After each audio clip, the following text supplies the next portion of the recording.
Good morning, welcome to new blog. আজকে সকালবেলা ব্রেকফাস্টের জন্য তৈরি করছি লুচি। আর এখানে হচ্ছে বাটি চচ্চড়ি। এই যে আলু, টমেটো, কাঁচা লঙ্কা, ওপর থেকে কাঁচা সর্ষের তেল দিয়ে দিয়েছি, সামান্য নুন।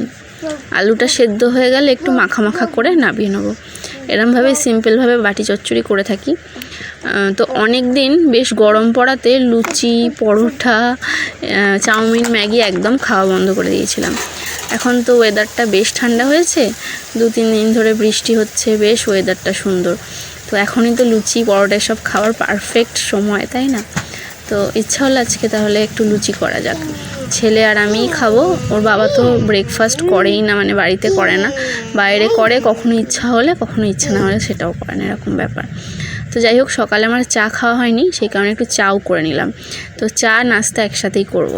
ছেলে অবশ্য সকালে খেয়েছে, চা বিস্কুট খেয়েছে। আর আমি সকালে একটু কাজে ব্যস্ত ছিলাম বলে বসে খাওয়ার একদম সময় ছিল না, খুব তাড়াহুড়োতে ছিলাম। এই স্নান, পুজো এইসব কাজ করতেই ব্যস্ত হয়ে পড়েছিলাম। তো যাই হোক, চটজলদি করে কাজগুলো সেরে নিলাম। এরপর দুপুরে রান্নাটা করতে হবে। দুপুরে বেশি কিছু রান্না করব না, অল্প একটু রান্না করেছি। এই যে দেখো, ভাত, ঢেঁড়স সেদ্ধ দিয়েছি, আর করেছি ডিমের তরকারি। কারণ হচ্ছে তাড়াতাড়ি করে খেয়ে দিয়ে একটু রেস্ট নেওয়া হবে না, আমাদের রেডি হতে হবে। যাব আয়ুষের স্কুলে, আজকে রবীন্দ্র জয়ন্তী, তো সেখানে উৎসব আছে বিকেল 4টে থেকে। আমাদেরকে 4টে থেকে 10 মিনিট আগে ঘর থেকে বেরোতে হবে। তো এখন এই যে আমি সমস্তটা রেডি করে নিয়েছি। তো এই যে দেখো, আয়ুষের পাঞ্জাবি বার করেছি, একটা কটনের পাঞ্জাবি না কুর্তা বলে বোধহয় এটাকে, আমি ঠিক জানি না কি বলে, তোমরা জানিও কমেন্ট করে। আর আমি পরছি এই শাড়িটা। তো রেডি হয়ে আসি, কেমন লাগে তারপর জানিও কমেন্ট করে। এর সাথে বার করে নিয়েছি অক্সিডাইসের হার, চুড়ি, কানের, ব্যাস এই সিম্পলি সাজবো, খুব বেশি কিছু না। তো ওখানে গিয়ে খুব আনন্দ হবে, এটাই মানে বন্ধুদের সাথে দেখা হবে, একটা অনুষ্ঠান হচ্ছে, আনন্দ তো হবেই, তাই না? তো চলো, রেডি হয়ে আসছি।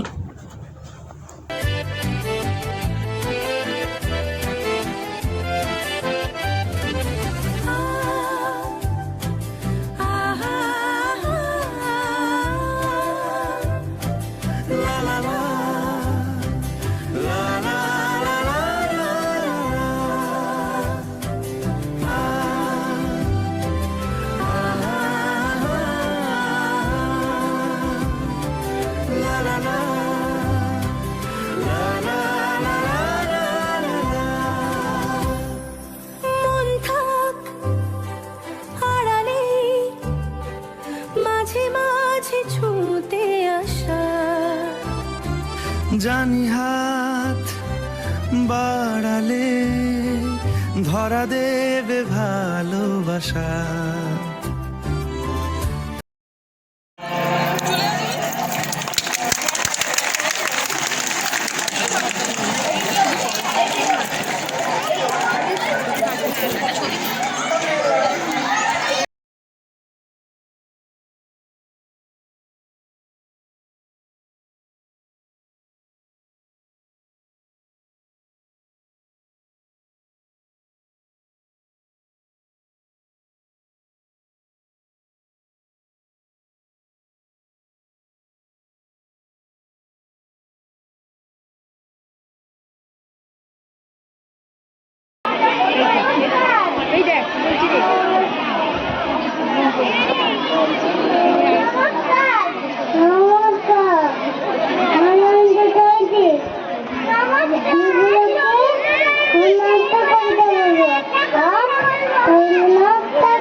বলে যে ব্যাপারটা সবাই একসাথে বলতে।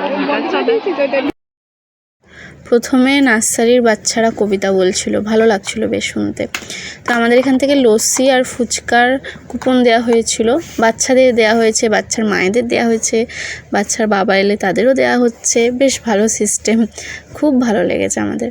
তো আমরা ফুচকা খেয়েছি, লস্যি খেয়েছি, খুব আনন্দ করেছি আজকের দিনটা। আর প্রথমবার এলাম আমি এখানে এই উৎসবে, আয়ুষ যেহেতু স্কুলে প্রথম, খুব ভালো লেগেছে আমার, এটাই বলতে পারি। তো সন্ধে হতে আমরা তারপর হালকা সন্ধে নামতেই বাড়ি চলে এসেছিলাম।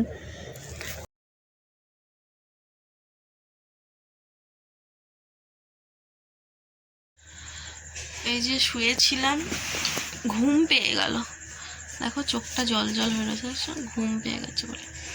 দুপুরে তো আজকে ঘুম হয়নি ওই কারণে, আর খেতেও ইচ্ছা হচ্ছে না। 10টা মাত্র ফুচকা খেয়ে পেট এমন ভার হয়ে গেছে, খেতে ইচ্ছা করছে না। সন্ধ্যেবেলা চা বিস্কুট খেয়েছি, 2 পিস লুচি ছিল, খেয়েছি, আর খিদে নেই। তো আয়ুষ তো লিখছে নিজের মতন করে, তাও আর পেন দিয়ে লিখছে, বনে থাকে বাঘ এইগুলো লিখছে, বলছে পেন্সিল দিয়ে লেখ, কথা শুনছে না। আজকে আর আমি পড়তে বসাইনি, আজকে আমারও ভালো লাগছে না, ভাবলাম ওকে একটু ছুটি দিই, চাপটা এখন একটু কম আছে। সোমবার তো বাংলা পরীক্ষা, বাংলাটাও পারবে মোটামুটি, ভালো পারে, মোটামুটি পারে আর কি, যে কারণে চাপটা কম আছে। তো আমার তো ভীষণ ঘুম পাচ্ছে, তো আমার তো খিদেই নেই।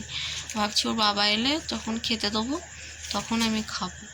আর ছেলেকে এখন খাইয়ে লাইট ফাইট বন্ধ করে ছেলেকে নিয়ে শুয়ে পড়ি। ও দুপুরে ঘুমায়নি, আমারও ঘুম পাচ্ছে। এখন বাজে হচ্ছে 9:45 মতন বাজে, চলো, খুব ঘুম পাচ্ছে আমার।